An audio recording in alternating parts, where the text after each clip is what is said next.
So again, my name is Sophia English, and I am actually an undergraduate student at Texas A&M University studying aerospace engineering. I'm a former RU learner research intern from the SETI Institute under my research mentor, Dr. Pascal Lee. And again, today I will be presenting about the Gerlache-Kocher Massif and the high-level science opportunities the region offers as an Artemis 3 candidate landing region. This work is the combined effort of former RU interns at the SETI Institute, including Cody Johnson, Aaron Pimentel, and Charlie Willard. Next slide, please. So the right-hand side of the slide shows a geologic topographic context map in relation to the other 12 Canada Artemis 3 landing regions that I'm sure we all know and have seen plenty of times. This figure is an abstract 2038, which is a companion abstract, and I encourage you all to take a look. The Gerlache-Kocher Massif is approximately 130 kilometers away from the South Pole and the farthest far side Artemis 3 candidate landing region. The region was first published for the long-term establishment of an Artemis base camp, published by Pimentel et al., Willard et al., and English et al. In previous studies, this region came up third in our rankings for the long-term exploration and establishment of a candidate Artemis base camp, with the highest ranking regions being the Connecting Ridge and the second-ranked region being the peak near Shackleton. We are talking and focusing on the Gerlache-Kocher Massif today because very little was published before, despite the high science return the region offers.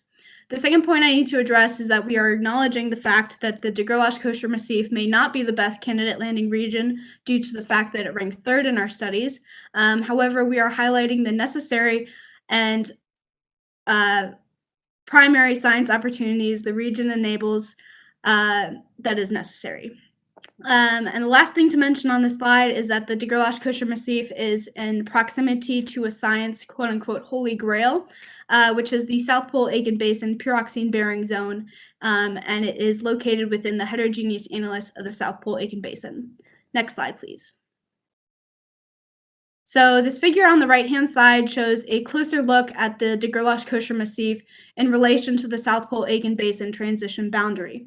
The candidate landing region is between the inner heterogeneous annulus and outer pyroxene-bearing zone, which was published by example Morarty and Peters. A key point to mention is that Moy and Jolliffe published that specifically the Gerlache-Kocher Massif has the highest SPA fraction from iron oxide and thorium abundances, hence assuring the variety of South Pole Aitken Basin lunar samples that can be collected in this region. From the results of their abstract, the Moy and Jolliffe abstract, the Gerlache-Kocher Massif is correlated with approximately 60% SPA fractions of FeO and thorium abundances, compared to the approximately 30 to 45% of the other candidate landing regions. Additionally shown in the right-hand figure is the 5 previously published candidate Artemis base camp sites, alpha through epsilon, noted by the orange dots.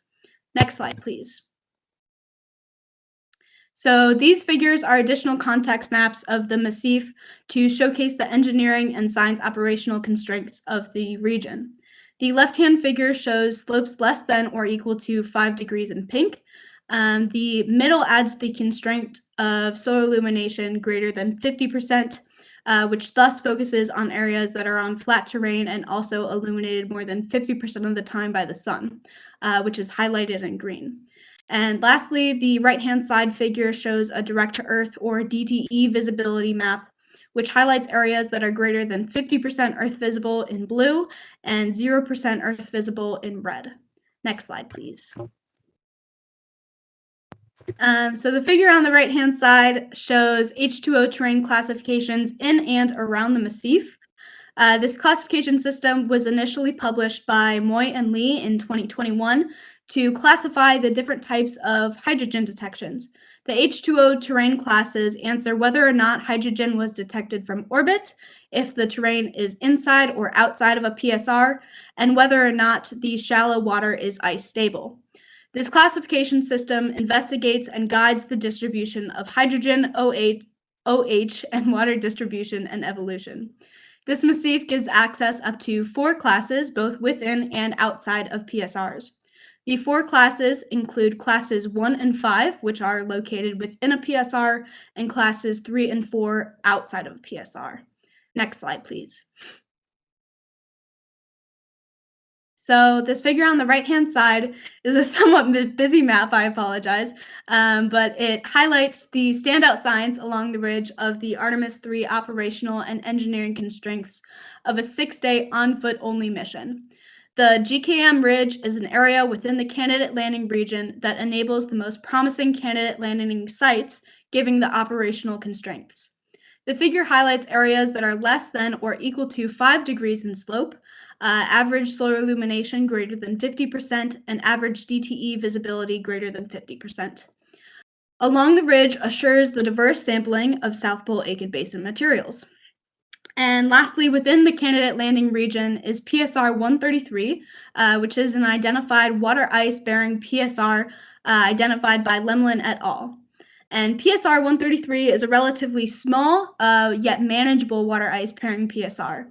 The other PSRs, which are highlighted in brown, are unknown as of now as to whether or not they hold water ice bearing hydrogen abundances. However, these other PSRs along the ridge are small and manageable. Next slide, please. So these figures on the right-hand side show a closer look along the ridge of the Gerlache-Kocher Massif with the standout science opportunities given the Artemis 3 operational constraints. Along the ridge is Site Alpha, which is a previously published site for the establishment of a candidate Artemis base camp. Site Alpha in this context is not a proposed candidate landing site for Artemis 3 and is only used in reference as a location with the highest solar illumination along the ridge. So taking a closer look at each of these figures, the upper left-hand figure shows only slopes less than or equal to 5 degrees in pink. The upper right-hand figure adds the added constraint of slope less than 5 degrees and solar illumination greater than 50% in green. And also noted in the upper right-hand figure are PSRs, which are again not yet determined as to whether or not they hold hydrogen abundances. But the majority within the ridge are small and manageable PSRs to explore. The lower left-hand figure shows a DTE visibility map with DTE greater than 50% in blue and 0% DTE visibility in red. The bottom left-hand figure also highlights a radio quiet slope with DTE visibility at 0%, which can be used for radio astronomy testing and observations. And lastly, the bottom right-hand figure shows an ice stability map produced by Siegler et al. With the various water terrain classes. The ridge gives access to up to 4 out of the 6 terrain classes for a diverse number of sampling. Shown in this figure again is Lemlin et al. PSR 133, the water ice bearing PSR within the candidate landing region. Along the rim of PSR 133 is flat terrain, and though the DTE and solar illumination Artemis 3 constraints will not be met, it is a small and manageable PSR for potential exploration. And no matter where the candidate landing site is located within the Gerlache-Kocher Massif, along the ridge assures the sampling of South Pole Aitken Basin materials. The exploration of the Gerlache-Kocher Massif Ridge meets the science operational and engineering constraints for a short stay, 6-day on-foot only mission for the collection of diverse samples. Next slide, please. So in conclusion, we want to address the high priority scientific objectives that the region enables for a 6-day on-foot only mission based on the science traceability matrix of the Science Definition Team Report. The 4 main takeaways is that the Gerlache-Kocher Massif includes assured SPAB sampling for the investigation into planetary processes and the impact of the Earth-Moon system. The study and characterization of lunar polar volatiles can be met with the Lemlin et al. Water ice bearing PSRs, and additionally the water terrain classes that investigate the way hydrogen abundances are classified in and outside of PSRs. And lastly, due to the Gerlache-Kocher Massif's location as the farthest far site candidate landing region, observations of the universe and local space environment can be tested through radio astronomy and observations.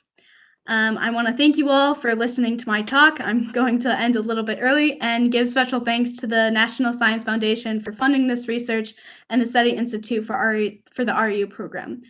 Please feel free to contact me or my research mentor, Dr. Lee, with any questions, comments, or concerns. Thank you all again.